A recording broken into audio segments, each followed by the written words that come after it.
السلام عليكم ورحمة الله وبركاته. وعلى كل حيران شنال كينا البشير كسر هذا 10 كيلوات برنامج MS Word 2016. waxaan ku jirnay casharadii aan ku baranaynay barnaamijka Microsoft Office qaasatan barnaamijka Microsoft Word-ka oo ah barnaamij word processing ah ama wax lagu qoro runtiina aad u muhiim ah oo qof kasta inuu yaqaano oo isticmaali karo ay muhiim u tahay. sidaas daraadeed waxaan rabnay inaan insha Allah tacaala u faa'iideyno ummadda intaan jaanis u helin inay bartaan ama yacni waqti u helin ay uga faa'iideystaan inay channelkan ka helaan cashar free ah barnaamijkaasna si boqolkiiba boqol ah lagu bari doono insha Allah tacaala. casharka labaad waxaan ku qaadan doonaa sida barnaamijka loo soo kiciyo iyo sida yacni wajahadiisa guud magacyada ay kala leeyihiin. marka koowaad markaan soo kicinayno waxaan booqanaynaa meesha wax laga baaro ama start menu kabacdina waxaan ku qoraynaa word ayaan ku qoraynaa. markaan word ku qorno xaggan buu nooga soo baxayaa waan furaynaa kadib marka aan saa usoo kicino wajahadan ama qaabkan buu usoo kacayaa. marka saan usoo kaco hadda aniga wuxuu iisoo kacay buug aan qorayay oo iisoo bixiyay laakiin adiga hadhow blank document uu ku geyn doonaa blank document aad dooran doontaa kadibna meeshan buu keeni doonaa waxaana kala dacalada ku soo baxaan cancel iska leh. barnaamijkan qof kasta computerkiisa wuu ku jiraa almost qofkuusa ugu jirinna internetka kala soo dhigi karaa isagoo ku qoraayo office suite ayuu internetka qoraya kadibna wuu ku shubanaya computerka ku dhalin saan markuu kuu soo baxo halkaani waa wajahada guud ama wejiga guud ee barnaamijka uu leeyahay. qaybo badan ayuu leeyahay oo kala duwan qaybahaas magacyada ayaana casharkeena ku qaadan doonaa maanta. qaybtan waxaa loo yaqaanaa backstage ama file ayaa loo yaqaanaa. waxaa ku jira hadduu ilaahay kuu run yahay sida loo soo abuuro mid cusub oo new ah, open sida mid cusub loo soo furo, info oo ah documentiga information ku saabsan, save oo ah inaad wax cusub save garayso, save as oo ah documenti hore u jiray inaad wax kasii bedeshay ama mid kale oo copy camal aad save garayso, print oo ah inaad daabacdo, share oo ah inaad la wadaagto qof kale,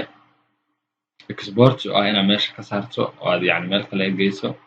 close oo ah inaad xirto. intaas ugu muhiimsan. marka waxaa ugu muhiimsan new iyo open iyo save iyo save as iyo print. intaas waxaa ugu muhiimsan waxaan kale aad looma adeegsado. qaybta file intaa weeye. qaybta waxaa la yidhahdaa home waa qaybta dhan oo laga maamulo waxaa la yidhahdaa barnaamijka qaybta dhan oo laga maamulo weeye. waana meesha ugu muhiimsan markaad dadka wax ku qorayso. tan waxaa la yidhahdaa insert waxaa laga soo geliyaa sawirada iyo wixii lamid ah. inta waxaa la yidhahdaa design shaqooyin kale qabataa iyadana waa laga heli doonaa shaqooyin qabato. inta waxaa la yidhahdaa layout pageka nuuca uu yahay iyo waxyaabahaas laga bedelaa. inta waxaa la dhahaa reference waxaa isticmaala inta badan dadka buugta qoraya oo waxaa looga soo daraa table of contents iyo wixii lamid ah looga soo daraa. okay mailingkan muhiim maahan. reviewgan muhiim saas maahan isagana. viewgan oo kale isaga laftirkiisa muhiim maahan waxaa looga soo darsadaa ruler iyo wax la yidhaahdo navigation pane iyo waxyaabahaas looga soo darsadaa. marka inta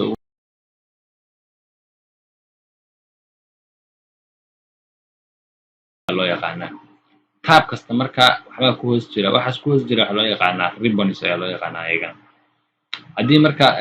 ay saas marka tab kasta soo gasho oo kaa qarsamo waa la qari karaa waa la soo saari karaa. right click aa la dhahayaa close the ribbons ayaa leedahay. close ribbons markaa dhahdid hadda wixii dhan way kaa qarsameen marka meeshaan tagta lee kugu soo baxayaan bas haddaa ka tagtana way kaa baxayaan. marka si ay kugu soo baxaan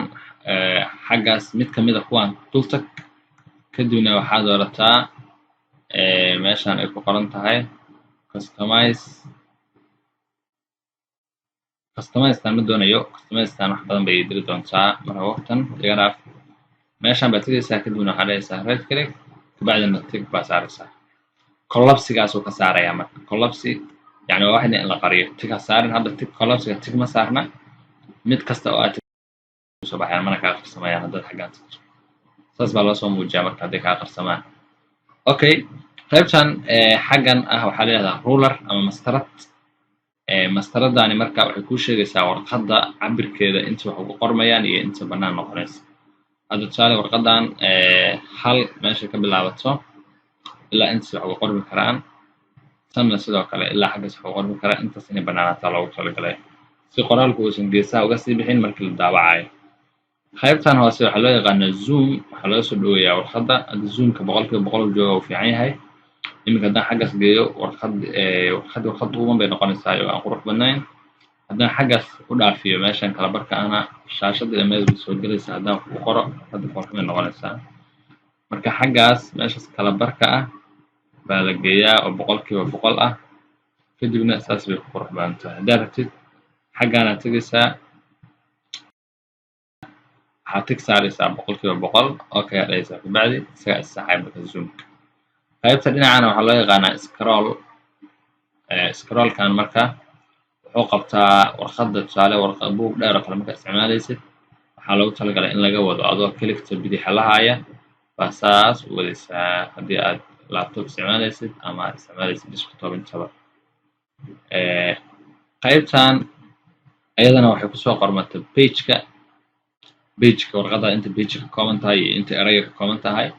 hadda tusaale aniga hal page oo bannaan aan joogaa waa 1 of 1 yani waxaan joogaa pageka koowaad oo warqadda dhan hal page ka kooban tahay lacalla haddii aan warqadda 5 page ay tahay